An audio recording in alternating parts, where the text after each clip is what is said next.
So, for today, ang topic natin, it's about being child-free at choice. Actually, itong idea na to, nalaman ko siya around 21 to 22 years old ako. And that time, life-changing siya for me. Kasi for the past years, ang alam ko lang is dapat magkaroon ka ng anak, ng asawa. Kasi kapag wala ka ng ganun, parang may mali sa pagkatao mo, na parang failure ka or like hindi ka attractive kasi walang pumili sa'yo na lalaki. Pero nung nalaman ko yan, parang oh my God, nahil talaga yung mga parang wino-worry ko, yung mga nahil yung nervous system ko kasi parang na-realize ko na wala naman pala talagang timeline, kumbaga, and merong option na kung ayaw mo magkaanak, magkaasawa, 'di ba? Merong option, hindi lang yung parang kailangan mo like mandatory magkaasawa.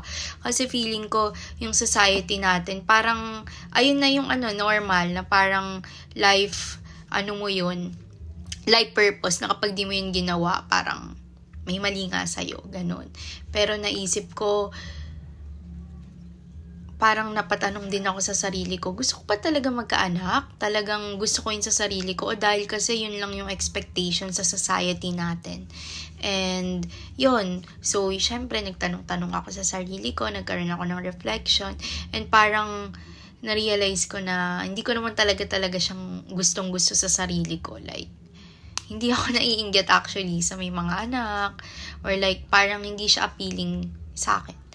And lalo na ngayon right now, 'di ba, na nag-work na ako, na-realize ko na oh my God, hindi ko kayang i-handle yung magkakaroon na ako ng trabaho, and at the same time pagka-uwi ko, kailangan ko pang ibigay yung energy ko, asikasuhin yung anak ko or like asawa ko. Parang hindi ko kaya yun. Feeling ko mabe-burnout ako, and ultimately I'm gonna be miserable. Hindi ako magiging masaya sa buhay ko.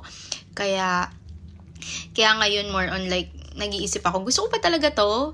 Or like, kasi ito lang yung nakikita ko sa society, ito lang yung normal na ginagawa nila.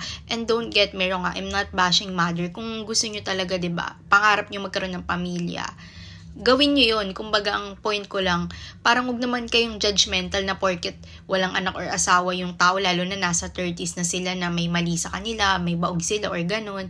Hindi yun totoo, 'di ba? I-mind na lang natin yung own business natin. Kung gusto mo magkapamilya, edi go, gawin mo yun. Kung nakita mo naman may kakilala ka, hindi nagkaanak, di nagkapamilya, di ba? Huwag mo i-judge, malay mo, mas masaya pa sila sa'yo, di ba? So, ayun lang. And kasi right now, parang napapa-reflect ako. Kasi parang yung society, I don't know pero ganito yung nafe-feel ko. Ewan ko kung ganito rin sa inyo, na parang ginagawa nilang mission yun ng babae, lalo na naging ina sila, na dapat ang iyong life goals na is that pahalagahan mo ang pamilya mo, unahin mo sila, mahalin mo sobra ang asawa mo, ibigay mo yung buong buhay mo, 'di ba? Para sa pag-aalaga sa anak mo, sa asawa mo, sa pamilya mo, i-priority mo sila. Sa akin kasi ayoko ng ganun parang paano na yung goals ko, paano na yung mga gusto ko sa buhay, 'di ba? Like, 'di ba? Dapat maintindihan natin na tayo ay iba-iba yung background natin. So, 'di ba? Parang yun lang. Feeling ko medyo unfair lang sa part ng babae kasi parang ang daming mawawala sa'yo. Syempre, pag nagka-anak ka, yung katawan mo mababago. Like, sorry hindi naman sa pang body shame, pero I'm afraid. Ayoko magkaroon ng stretch mark, no? Ngayon kasi, paano yun? Hindi na ako makakapag-take ng swimsuit ko. Like, 'di ba? So, ayun lang. Parang, yun lang for me. And kung sa inyo, vain yung reason ko, wala akong pake. Kasi, ayun yung totoo, Inisip ko nga, kung lalaki ako, for sure maaga ako nag-asawa. Like, 23, 25 may asawa na ako. Kasi parang, imaginein mo yun, magkaroon ka ng babaeng partner na aalagaan ka, magiging cheerleader mo, magiging therapist mo, lahat-lahat na, ang daming pinoprovide ng babae, 'di ba? Parang I'm not saying naman, 'di ba? Tapos yung lalaki minsan more on lang, financially, minsan may mga kilala pa ako na wala pa kahit financially, like oh my God, I don't wanna do that to myself. Feeling ko ang way ko rin ng to heal my inner child is yung ngayon sarili ko muna, ibibigay ko yung energy ko sa sarili ko muna. Ayokong ibigay sa bata or like sa asawa, boyfriend. Ayoko. Akin na muna to. And kung selfish man yun sa inyo, opinion nyo yun. Basta ako, ito yung gusto ko ngayon.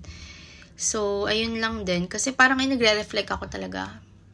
Parang, yun na yun. Yun na ba yung life purpose mo?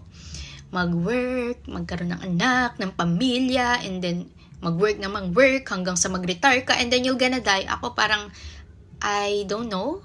'Di ba? Pero kung bibigyan ko ng percentage, hindi naman ako fully na ayoko talaga magkaanak. Pero kung lalagyan nga natin ng math, it's that 80% ayoko talaga. 20% siguro, di natin malalaman kung pwedeng magbago yung decision ko. Pero ngayon, 80% ayoko. Like, no. So, ayun lang guys. Kayo, kailan nyo ba na-realize na ayaw nyo magkaanak or gusto nyo magkaanak? Kailan yan? And anong reason nyo bakit? Bye guys! See you again for next week. Bye!